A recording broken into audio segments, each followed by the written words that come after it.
Good afternoon, students. I hope you all are healthy and safe at home. I am Mrs. Carolyn, going to handle zoology for this week. We are going to continue with Unit 20, Organ System in Animals. Before going deep into the lesson, we'll discuss about living organism. What do you mean by living organism? Living organisms have been evolved from simplest form to complex form. You all know that. Do you remember what is simple one to complex? Yes, you're right. That is unicellular to multicellular. That is simple to complex level of organization. The living organisms are made up of cells. What do you mean by cells? Cells are the structural, basic, fundamental units of organisms. Right? So each and every living organism is made up of cells. All these cells are grouped together to form tissues. Right? Then these tissues are grouped together to form organs. All these organs are grouped together to form organ systems. Am I clear to you? I'll repeat once again. All the cells are grouped together to form tissues. Tissues are grouped together to form organs. All the organs are grouped together to form organ system. We have come to a topic that is organ system in animals. The different organs and organ system of an organism function by depending on one another with harmonious coordination. What do you mean by harmonious coordination? When we ride a bicycle, our muscular system, only your muscular system is going to work? No. Your muscular system and skeletal system work together to move our arms for steering and legs for pedaling. So there is a good coordination between muscular system and skeletal system. Simultaneously, our respiratory, digestive and circulatory systems work to provide energy to the muscles. All the systems work together in coordination to maintain the body in a homeostatic condition of an organism. What do you mean by homeostatic condition? The internal environment of the body is going to be maintained. That is what homeostatic condition of an organism. There should be a good coordination between all the system. Then only your body can maintain a good homeostatic condition. Am I clear to you? Right. So in this chapter, we are going to discuss about digestive system, excretory system, a reproductive system in human beings. Before going into human digestive system, we'll go through a tabular column of organ systems, organs and its functions. The various organ systems: integumentary system, skeletal system, muscular system, nervous system, circulatory system, a respiratory system, digestive system, excretory system, a reproductive system, sensory system, and endocrine system. We'll start with human digestive system. The food we eat contain not only simple substances like vitamins and minerals, but also complex substances. What are the complex substances? Carbohydrates, proteins, and fats. The body cannot use complex substances unless it is converted into simplest substances. The 5 stages of nutrition process includes: the first process is ingestion, then digestion, then absorption, assimilation, and egestion. I'll explain all these terms to you. Okay. So first we'll see what is ingestion. The process of nutrition begins with intake of food is called ingestion. Right? Can you understand? When you eat, the food goes inside. That is called ingestion. Then what happens? The breakdown of large, complex, insoluble food molecules which is present in your food, it is going to be converted into small, simpler, soluble and diffusible particles by the action of digestive enzymes is called digestion. You should know what is digestion. I'll repeat once again, right? Kindly listen to the class, right? So the breakdown of complex substances into simpler forms. The breakdown of complex substances into simpler forms. How it is going to be broken down? With the help of some digestive enzymes. This is called digestion. Is it clear about ingestion and digestion? Right. There are many parts of the body for digestion of food, right? That parts we call it as digestive system. Right? The digestive system consists of two set of organs. One is alimentary canal, right? We call it as digestive tract. Then digestive glands, alimentary canal and digestive glands. What is alimentary canal? It is a passage. It is a passage starting from the mouth and ending with the anus. What is digestive glands? Is it clear about alimentary canal? I'll repeat once again. It's a passage. It starts from the mouth and it ends with the anus. Is it clear about alimentary canal? Right. Next, we'll pass on to digestive glands. The glands associated with alimentary canal are the salivary glands, gastric glands, pancreas, liver and intestinal glands. You could have studied about all this little in your 8th standard, right? We'll study in detail. Okay, right? So what are the glands? Salivary glands, gastric glands, pancreas, liver and intestinal glands. Right. We'll start with structure of alimentary canal. The alimentary canal is a muscular coil tubular structure, a tube-like structure. It consists of mouth, buccal cavity. Which is buccal cavity? The cheek region which you have, right? When you say ah, that region is called buccal cavity. Then next to that having pharynx.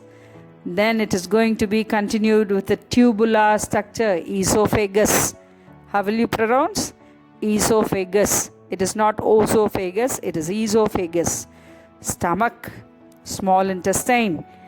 Right? Small intestine is going to be divided into three parts. One is duodenum, jejunum and ileum. So small intestine constitute three parts: duodenum, jejunum and ileum.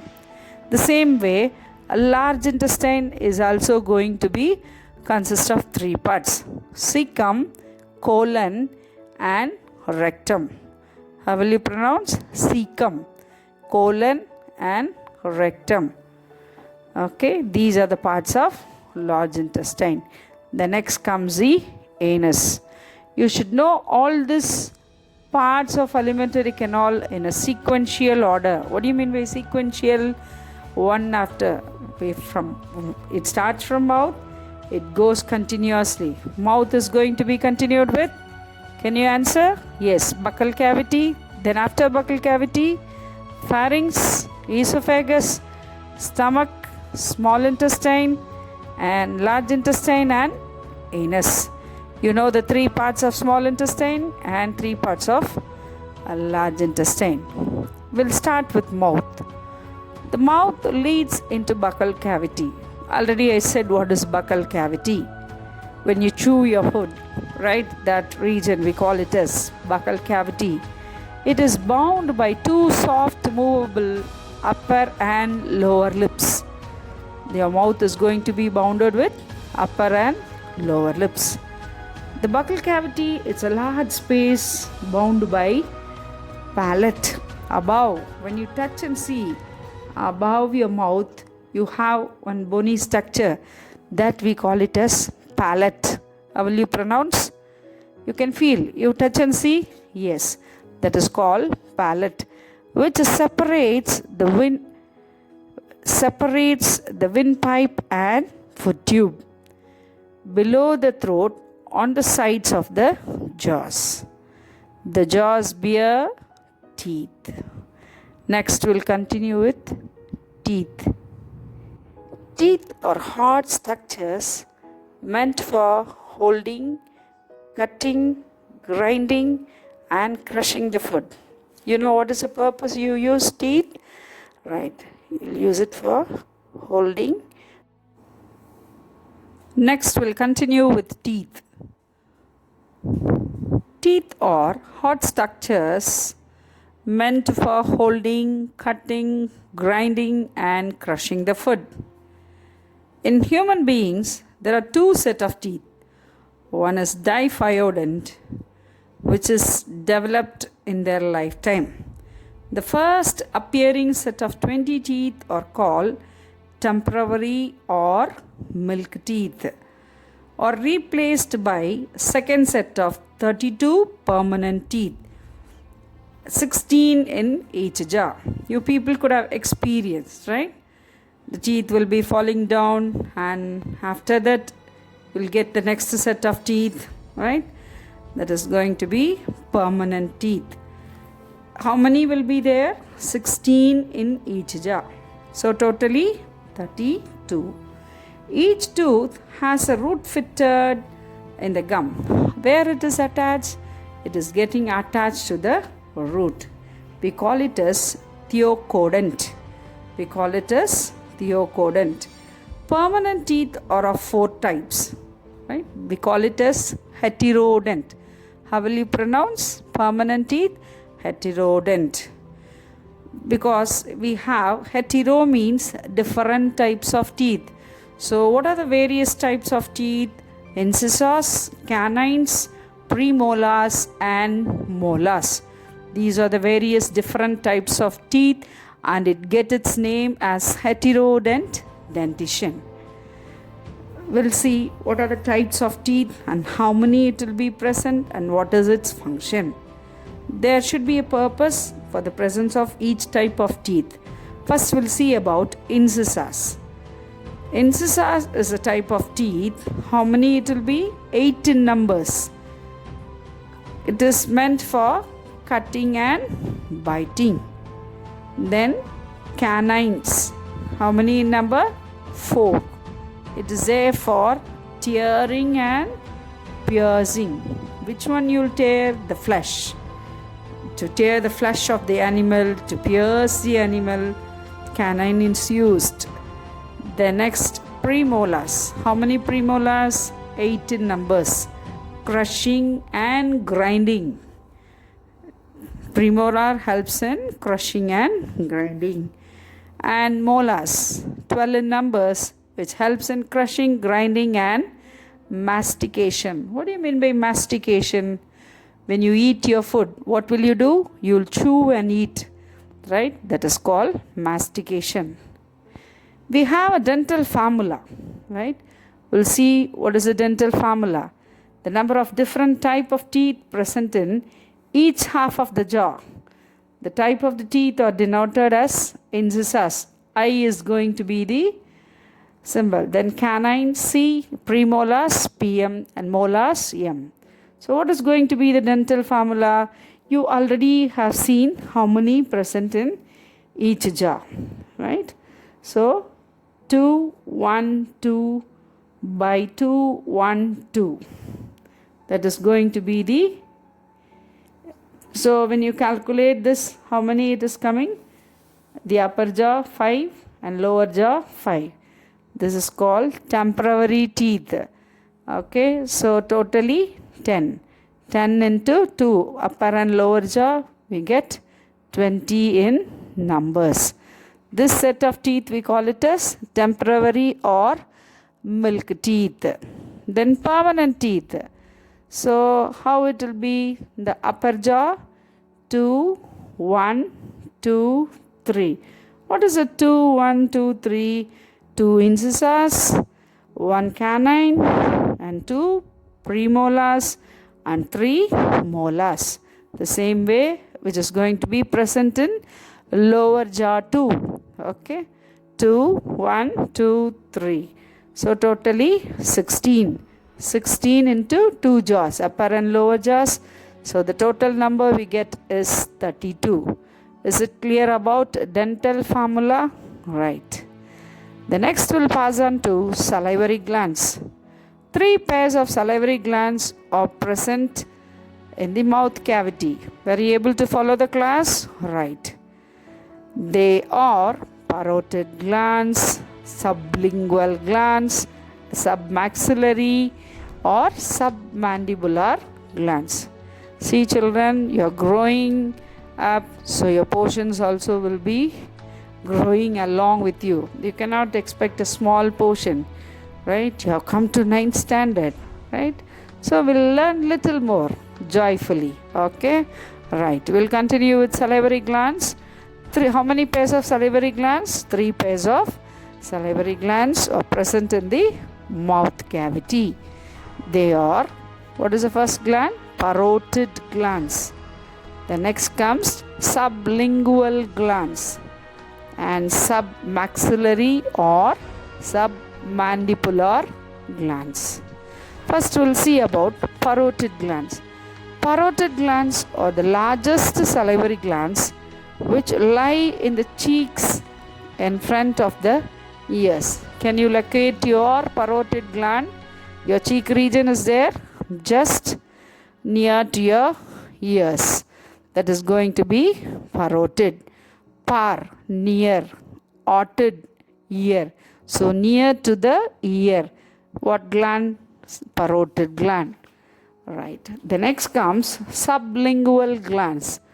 These are the smallest glands and lie beneath the tongue which gives you the language, how you talk, speech, right? So linguistics, lingual, which helps in speech, right? Then submaxillary or submandibular glands, which lies at the angles of lower jaw, right? The salivary glands secrete a viscous fluid called saliva. We'll see what for the salivary glands are present, what is the purpose. So it is there to secrete a fluid called saliva. Approximately 1.5 liters per day. How much saliva is going to be secreted? 1.5 liters of saliva per day. What does it do? It digests starch by the action of enzyme ptyalin. So a special enzyme is present in saliva. We call it as ptyalin. But the spelling is P-T-Y-A-L-I-N. But how will we pronounce? Ptyalin. P silent will pronounce as ptyalin. Ptyalin in the saliva which converts starch into maltose. That is, the polysaccharide is going to be converted into disaccharide. Saliva also contains an antibacterial enzyme called lysozyme. Is it clear about salivary glands? 3 pairs of salivary glands. And what is the fluid secreted by salivary gland? Saliva. How much is this going to be secreted? 1.5 liters. And it helps, the enzyme ptyalin helps in conversion of starch into maltose. And it also contains a substance, enzymes called lysozyme. Is it clear? Next we'll pass on to tongue. You all know your organ, right? The tongue is a musculosensory organ which helps in mixing the food with saliva. So what is the purpose we use the tongue? To speak, yes, to swallow, mix the food and eat. The taste buds on the tongue. Have you seen your tongue in the mirror? Right, with a magnifying glass, if you see that Small projections will be present on the surface of the tongue. That is called taste buds, which helps in to recognize the taste of the food. When you eat the food so hot, you will say, right, that is because of the taste bud. Oh, tasty, sweet, right? How you are able to feel that? Because of the taste buds present on the upper surface of the tongue. Then, during swallowing, what happens, right? You may think both windpipe and foot pipe was present. So, how God has beautifully created, He created a special part that the food which we swallow directly enters into the food pipe instead of getting inside to the windpipe. It is very dangerous. That's what, you're not supposed to talk while you eat. By mistake, it may enter, right? So you have to be very careful, right? So God has created a beautiful part called epiglottis. When you swallow the food, this epiglottis, it's a flap-like structure. It just closes the windpipe so that the food easily enters into it closes the windpipe, the food enters into the food pipe, which prevents the food from entering into the trachea. Trachea is the windpipe. The next will pass on to pharynx. What is pharynx? These are all the parts. We are discussing about the parts of alimentary canal. The pharynx is a membrane-lined cavity behind the nose and mouth. Behind. What do you mean by behind? At the back. At the back of the nose and the mouth, it's a layer, it's a membrane present. It connects them to the esophagus. This pharynx goes and gets connected to the esophagus. Esophagus is the starting tubular structure of the alimentary canal. It serves as a pathway for the movement of food from the mouth to the esophagus. So who's going to serve as the pathway? This pharynx. Okay. We'll continue in the next class.